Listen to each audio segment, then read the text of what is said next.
Jagged. The center of consciousness is the most essential thing to spiritual growth. If you cannot sit consciously, you can't do anything. You just become reaction to what's happening around you. You're like a machine. Somebody says something, you react. You see something, you react. This may seem natural and spontaneous, but in truth it's all pre-programmed. And there's nothing natural or spontaneous about reaction. It is just reaction. So the first stage in any spiritual progress is the ability to stay centered and be present in between action and reaction. You can't even begin to work at the core. You're not even working at the periphery if all that happens is you react. This work of keeping the center, keeping the consciousness, is begun in meditation, but it's really practiced in daily life. It is possible to remain conscious every moment, all day.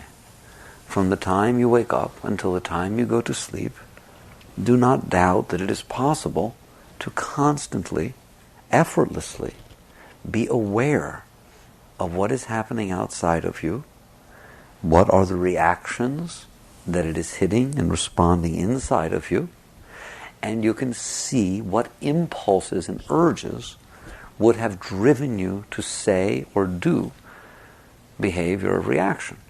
But you're perfectly capable of sitting there, breathing, relaxing, and just being aware that this is the dance of creation. Things are happening, people are saying things are going one way or another, and as they come into your world, they cause the change in the energy fields inside of you, which create the tendency. They don't create action. They create the tendency toward action. They cause your thoughts to start to manifest a certain way. They cause your emotions to begin to express a certain way. And normally, they would cause your mouth to move and certain words to come out. They would cause you to walk toward or away. They would run your life. The truth is that if you do this, you go nowhere. You have to understand that.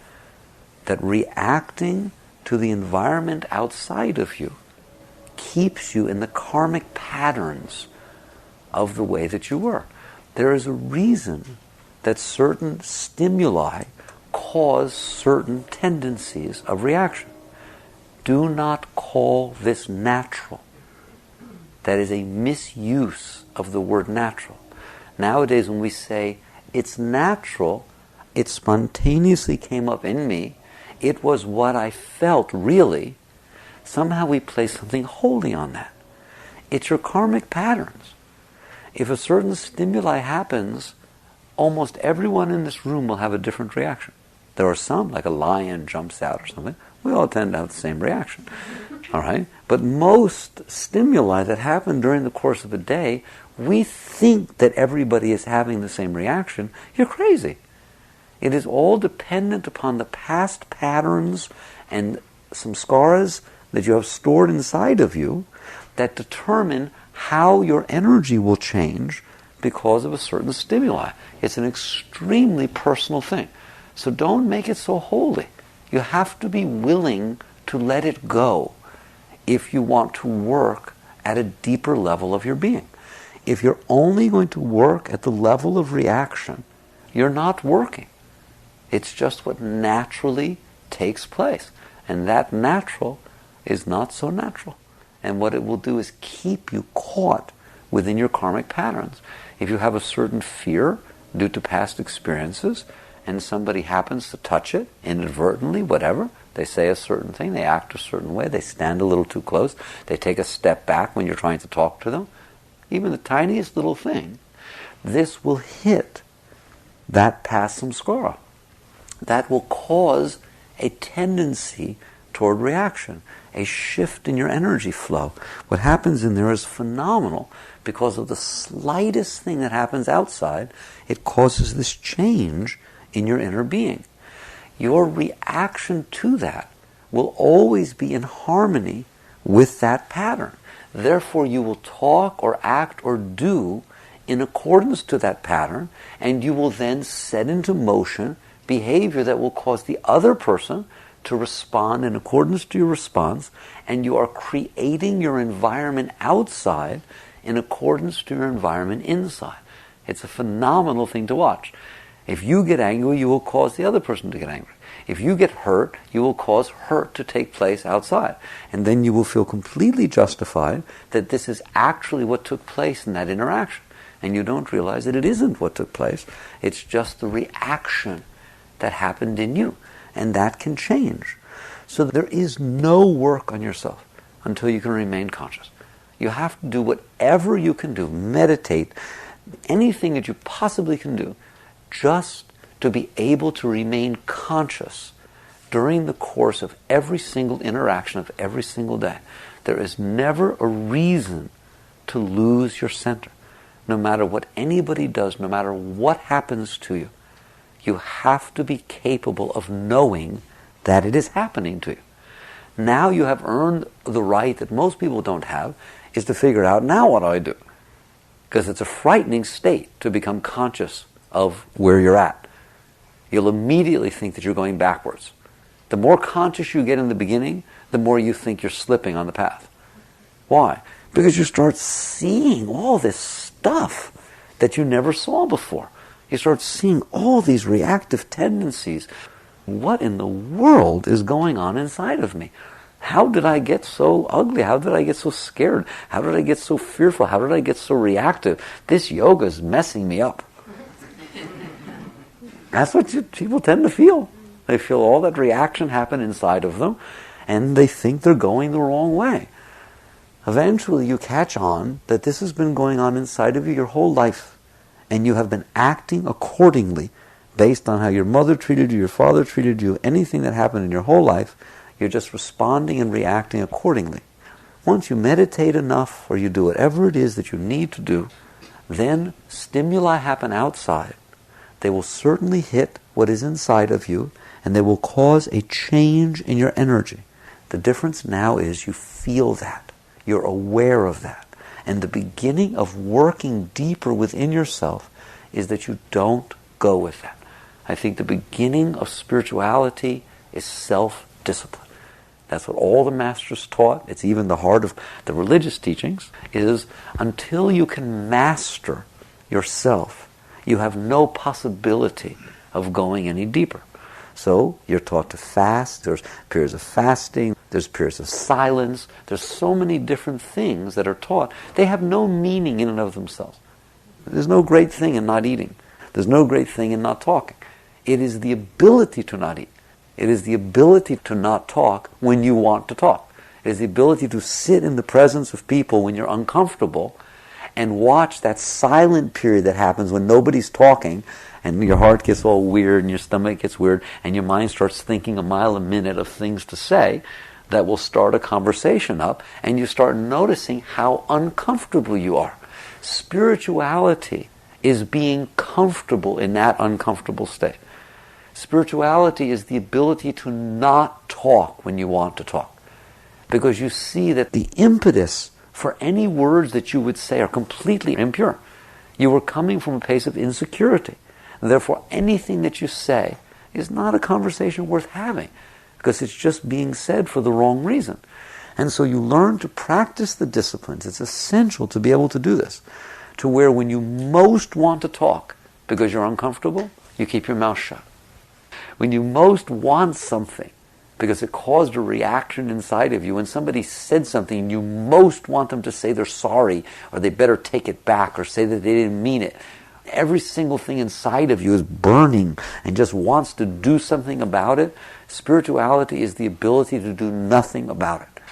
Because nothing you're going to gain through that outer experience really has any effect of change inside of you. If that's what you do is start a conversation when you feel uncomfortable, not walk into a room because you're afraid people will notice you. If somebody says something that you don't like, you find ways to write or say or do things to get them to be sorry so they'll never say it again. In other words, if you manipulate your environment so that you're feeling okay, that is the epitome of working at the surface. What's going to change? You've by definition said, not me. I'm not going to change. These energies are going to react the way that they react. I'm going to honor them as though they were something holy. And what's going to change is you. You're going to change your attitude. You're going to change how you talk to me. You're going to change when you come. You're going to change when you go. Every single person and thing around me is going to go through some serious change, aren't they? And I'm going to make sure that they do. I'm going to let them know that they are not to talk to me that way. I'm going to let them know that I will not tolerate this, that this should not be this way, that this is wrong. I'm going to argue with them. I'm going to prove it to them, whatever it is. In other words, nothing in here is saying, I will change. Everything in here is saying, I will not change. I am fine the way I am. In fact, I'm the highest one around here. Okay? I'm the one who's clear. I have it right. And everything out there is to change. Why? Just get it straight what you're saying, so that I don't have to change, because I am not going to change. That's not even working at the surface, is it? That's called not working. You've decided not to work on yourself. Please look at that. How can personal change take place in that environment? So you attempt to use all of this reactive energy that comes up inside of you to gain control over the people, places, and things outside of you so that you don't have to change. And what you are doing is reinforcing these energies. Every single time something comes up inside of you, that you feel someone doesn't like you, or that you feel afraid, or you want something, and you respond accordingly to your outer environment, you are saying to these energies, yes, you are right, I agree with you, you are the way I want to be, come up and express yourself and strengthen yourself. And you build habits of energies flowing that way. So all of that is not yoga. When you want to grow, you wake up and you realize growth is about me changing. It is not about me changing my environment. It is about my environment changing me. If I want to change, I have to at least work with these energies that react inside of me. Now you get the first step down. And we've talked about before, I don't think there's any way to take that step inside until you stop putzing with the outside. You have to be willing, like I said, to not eat when you want to eat, to be silent when you want to talk. The stronger the impulses, the more fun it is. And you get tremendously strong within yourself to realize that you're the captain of your own ship. You must take control over these reactive energies that are inside of you. So the first step of working at the deeper parts inside of you is to not go with yourself. Under what situations should you go with yourself? When you decide that you don't want to grow. When you decide you're tired of growing and you want to stay the way you are and you really want these energies to be disturbing you inside, then give them the right to run your life and dump on somebody. Because that's what you're doing. I can't handle the energy inside of me and you're going to be sorry that you're anywhere near me. Not to mention that I can blame it on you. That I can in some way, shape, or form say, you made me feel this way. Therefore, these are your energies, not mine, and I'm going to let you know what they feel like. And you sit there and try to dump the energies out. So you stop doing this. You just stop it. How? I won't answer that. If somebody comes to me and says, I understand everything you're saying and I really think I need to work with myself, but I don't know how to do it. That's a lie. Because the truth of the matter is, you want to do it, you do it. You don't want to do it, you don't do it. You're sitting there, you start feeling uncomfortable, that no conversation's taking place, and your mind says, God, the weather. No, I don't want to talk about the weather, that's stupid. It says, oh, I want her sister. How's her sister? Okay, I ask about. No, I don't want to ask about her sister. She'll know I'm just making conversation. Anybody ever have anything like that go on there? Then you take super glue. You put it on your lips, all right? And you sit there and say, sooner the sun and moon, as the Yukteswar used to say, sooner the sun and moon should change places than this mouth is opening and this tongue is flapping. All right? Because I know that I'm full of it. All right? I see where I'm coming from. And I don't want to be that person. I will not be that person. That is not denial, you're not suppressing. That is called consciousness, awareness. And you are using your willpower in order to at least start an environment of transformation. So, when you want out, you will do this. If you don't want out, you will find that it's 1,000 million excuses not to do it. And don't you dare go anywhere else when you're finding excuses not to do it and expect someone to do it for you or teach you how to do it or come up with some magic technique that's going to make it so you don't have to do it. You have to want out more than you want to make it be comfortable for yourself. So you keep your mouth shut, and now what happens? Now you begin to work deeper inside of you. And what you end up with is you end up working with yourself. Never is the work with other people. Don't ever get caught thinking you're somebody else's teacher, or that in this situation you have to make sure somebody understands. If you work with yourself, you will change the vibrations all around you, and everybody will grow, not just you. If you decide that you're right and others are wrong, and you use these energies inside of you to change other people, wait till you see what happens. Nobody changes. All you do is fight. You end up fighting with people. There is no reason to fight. Lao Tzu says, a wise man never argues. For what purpose? Why would you argue? The only reason you would argue is because the energies inside of you are making you do it. They are causing so much disturbance inside of you that you have to end this conversation through being right, or through winning, or by getting an apology. And so you end up fighting outside, because in reality you're fighting inside. So the work starts when you stop doing this with the outside. When you're willing to own everything that's going on inside of you as yours, and you're not rationalizing or blaming or doing anything outside. Do you see that? Now you can begin to work at a deeper level. What happens if you manage to attain that state? That every time these reactive energies try to force you to do something, you're conscious and you remain centered within yourself. Now you end up with a hot potato. Now I have all these reactive energies inside of me, and I'm strong enough to not let them out. Now what? I'm going to cook. They're going to drive me crazy. All right? And you start noticing some really great things. You become very wise. First you notice that your mind goes crazy. I love it.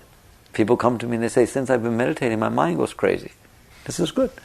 It's because you're not letting it do everything it used to do to not go crazy. And so these energies inside first try to express themselves through the mind. Have you noticed? Has anybody noticed that? If you do not let it express itself outside, it first finds the next weak link. Your strongest weak link, or your weakest link, is your outer expression. It just happens just like this. You just dump the energy through your mouth, through your actions, whatever. If you don't do that, then it goes to your mind. And your mind starts talking about what it would say if you let it say. Just try and do his silence a little bit. It just starts saying everything it would have said. It carries on both sides of the conversation. How often do you carry on both sides of the conversation? It's just wonderful. So it all goes into the mind. That is this reactive energy that was stimulated due to your karmic patterns. Don't you dare think that everybody's mind is the same. Everybody's mind is the same. It's all neurotic. That I agree. But not everybody's mind is saying the same thing. It's all based upon what your karmic patterns are and your samskaras. Yours is completely unique. Everybody wants to be unique. You're already unique. You don't have to prove yourself at all. Your mind says totally weird things, different than anybody else's. All right? But it doesn't know that. And it literally thinks that it is in there saying the same thing that everybody else's mind is saying. Watch how you think that. You assume that everybody's the same as yours. You've never been in anybody else's, so how do you know? All right? And you're inside of yours so much, that's the only frame of reference that you have. So now you watch these reactive energies, you see that the mind is trying to convince you to do something. The mind wants to do something to make these energies get calmer. You have to learn to not do this. You learn to be able to sit there consciously, even though the mind is saying all this, and you start to then notice that there are feelings underneath all of this that were causing the mind to do it and would have caused the actions to happen. Notice every step you're taking, the way to take the step to the root is by not operating at the level in front of it. If you operate at the level in front of it, then that's where the energy goes. You either exercise through action, or what you do with your mind. I'll spend 1 second. The main thing people do with their minds is they rationalize. They get it together. They sit there and make it all make sense. So they go in there, they say things like, somebody says something that bothers you, you want to argue back, okay? But you keep your mouth shut. That's really good. And now what does your mind do? Does it get like totally silent the minute you do that? There's just absolute silence. Not a word is being said. The universe of silence passes through. Never. Instead it says things like, my God, I wonder if he even notices what I have to say. If he knew, if I gave him a piece, he said, he's lucky that I've learned to shut my mouth. All right? Next time, if he does this next time, I'm not keeping my mouth shut. And it just goes on. And then it says things like, boy, am I getting high. I can't believe I was able to not say anything. He was so wrong. I mean, I am so high. I have got it together so much. This is unbelievable. If he had any idea how great I am, that I'm in this... And it just goes on and on and on. What it's trying to do is find a way to balance these energies. Yoga teaches something much, much deeper. Yoga says it is good that these energies are building up inside of you so that you can see them. You're a conscious being. You should be able to work with your energies. They shouldn't get stuck inside of you and cause all this trouble. So the first thing you will see is that the easiest way to release the disturbed energies is through disturbing the environment around you. Second is through playing this mind game of finding ways to think about it that makes it feel better. Anybody ever do that? You just find ways to think about it that somehow, if you think about it just right, then it all gets quiet, doesn't it? You are rationalizing thoughts so that the energies get balanced. If you're on a spiritual path, they're very much like the ones I just told you. That if you're disturbed by something, you're jealous, somebody did something, you feel jealous, you find so many different clothes to put on. So you say things like, it's his karma, let God take care of it, he'll find out. And by not reacting, I'm being so good, this is so unbelievable. Like I said, I never thought I could do such a thing, God will be so pleased with me. Someday he'll see how good I am. He can't see now. All right? But I'll stand by him, and I'll do this. And it says all this stuff. And what it does, if it says just the right thing, in just the right way, all of a sudden it feels much better. It talked itself out of its disturbed energy. It was able to manipulate and move the energies through manipulating the mind instead of manipulating the outer situations. Does anybody else do that? You ever see how when something's disturbing you that you try to use your mind to fix it? What do you think you're doing? Just watch this process. That's what it means to be conscious. Why is this not a good... It's okay to do this. All right, like I said, each layer that you come in closer is at least closer to the root. Ultimately, it's not good to do this. How do I know? Because if you sit there and you get it all packaged right, I'm really getting high and God will show him and someday he'll know how good I am and so on. All right? You've built a self-concept. You built a world defined, and if anything doesn't fit that or match that, if all of a sudden he turns around and says, I know what you're thinking. You're thinking that someday I'll find out that you're right. Wait till you see what happens to you. Everything will go berserk again. It's like somebody actually took away your hiding place. Can they do that? Can something happen outside that stops you from being able to think about it the way you did, and then all of a sudden the energies go crazy again? Instead of fighting with this, you should learn from this. It proves to you that what you're doing is trying to use the world or thought to get your energies together. They are not good places to work with things. So, your mind starts going crazy, it starts saying things, what do?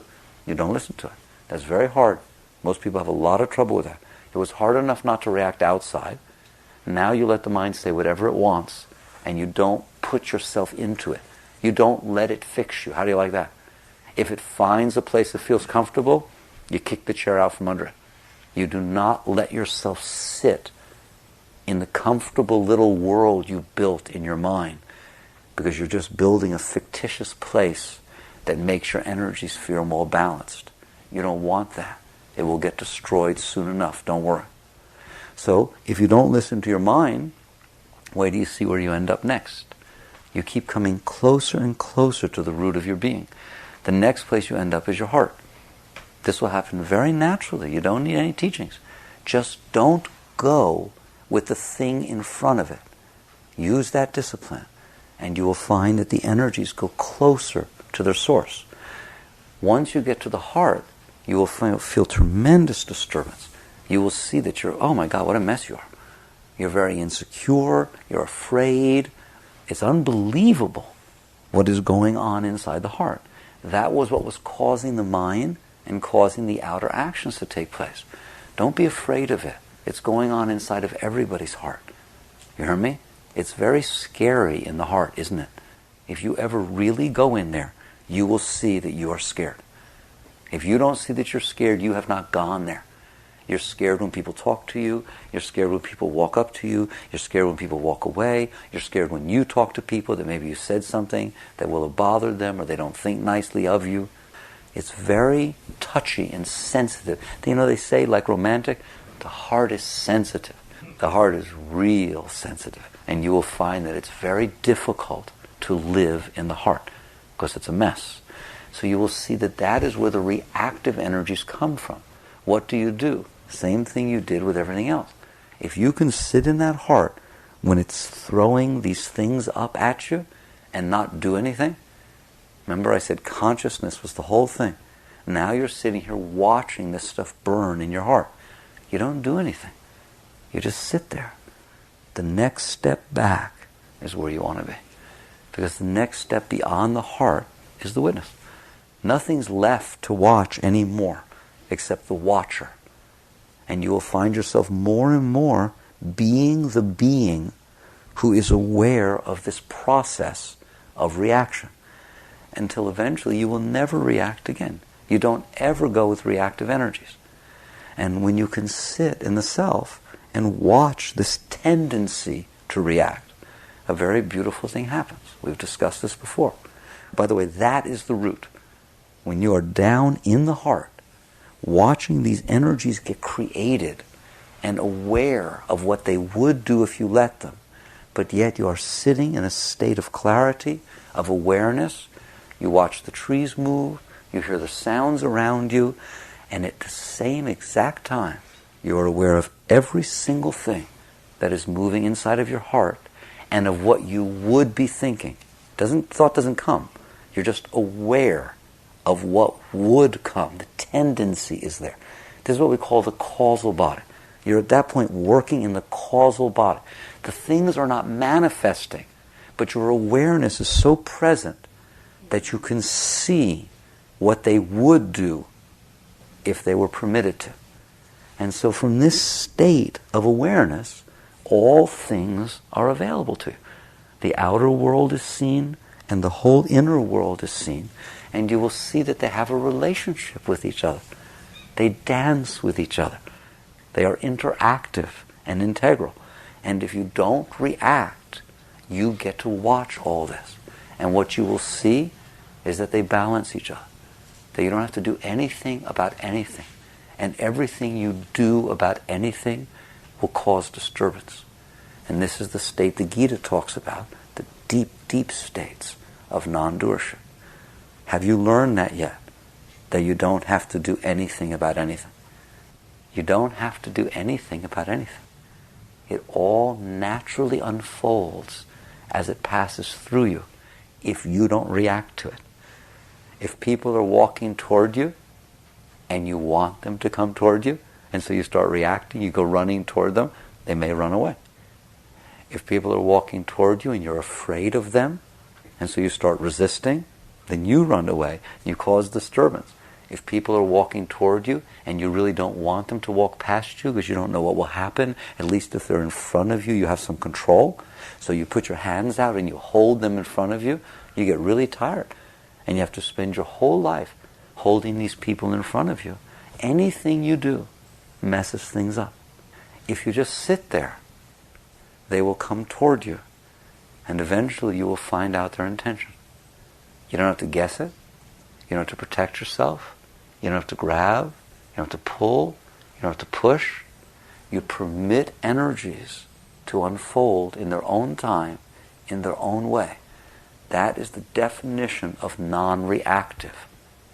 You permit energies to unfold in their own way, at their own pace, in their own course. You let them go where they must go and not go where they don't go. And what will happen is eventually you will come to peace, because you will realize that all these reactive energies were not necessary. That all that's happening is the universe is unfolding and you have the honor of being aware of it. And there's no reason to bring all of your past fears to the party. If you bring your past fears to the party, you will not let the universe unfold. You will react to it and you will cause disturbance. So from this state of work, which to me is what it means to work at the root, when you are just aware and all things are unfolding, and if there's work to do, it's to not react. I want to know you when you have at least come to the knowledge that all reactive energy causes disturbance. All of it. That there are no conditions in which reactive energy is not your past karma being brought into the present moment, and that you do not need that the universe will unfold better than what you can do with it. And that's when the miracles start happening. When you're not doing it, God shows up and it becomes a reality. There are no conditions in which you have to get into that reactive state. And I say it again and again because the mind does not believe that. The mind believes if I don't do it, it's going to be a mess. And what I'm saying is my experience is if you do it, it's a mess. And that very few people have ever seen what it would be like if they didn't do it.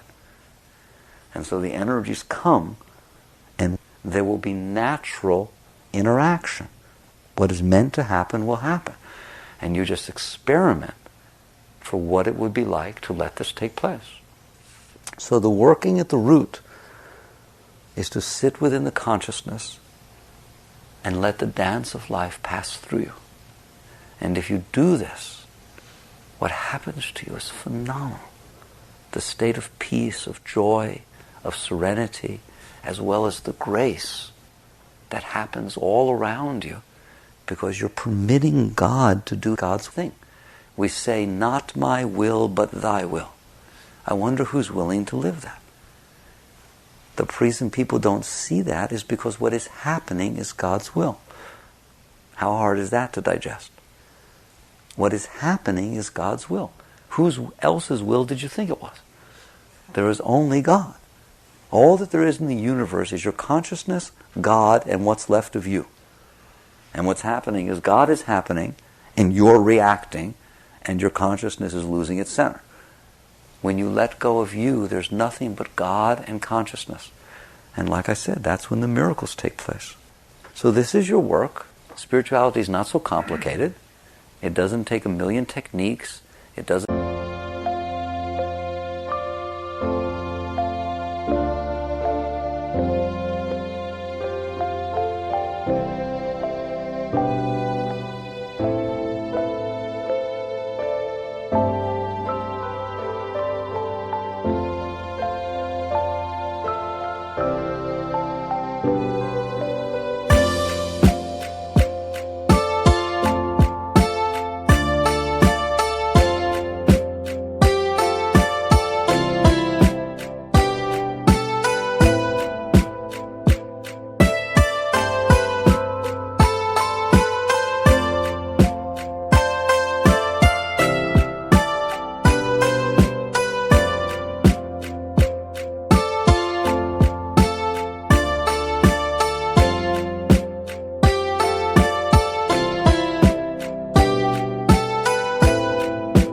Take books upon books upon books.